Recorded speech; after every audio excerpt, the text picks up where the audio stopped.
Довербата нема да ја изневерам, изјави по изборот за претседател на Социјалдемократскиот сојуз Венко Филипче.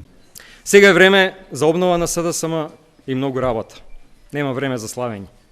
Следи период на реорганизација и реформа согласно моите програмски ветувања, со кои сум сигурен дека СДСМ повторно ќе победува. Ова нема да биде ниту брзо, ниту лесно. Но јас знам дека нема друг начин да ја вратиме довербата кај членовите, освен да направиме вистински темелни промени. Промените не можеме ниту да ги лажираме, ниту да бидат половични. Граѓаните и нашите членови тоа ќе го препознаат и така нема да ја вратат довербата.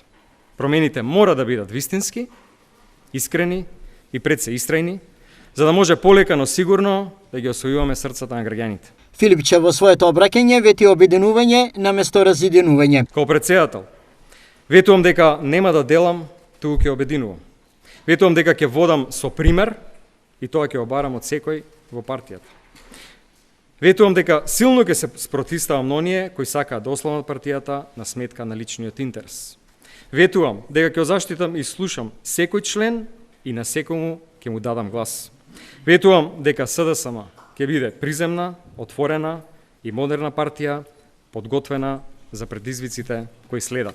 Изборот на Филипче за прв човек на Социјалдемократскиот сојуз премиерот Христијан Мицкоски денес го искоментира на следниот начин. На господинот Филипче му посакувам успешна работа, да бидат конструктивна опозиција, да работат во интерес на граѓаните и татковината. Јас и во моето експозе во парламентот кажав дека секогаш кога станува збор за интересите на Македонија и македонските граѓани, подавам рака, така ќе биде и во иднина. Членството на СДСМ одлучило така, нас не ни преостанува ништо друго освен таа одлука да ја почитуваме, бидејќи немаме право и не сакаме да се мешаме во внатрешните работи на другите политички партии.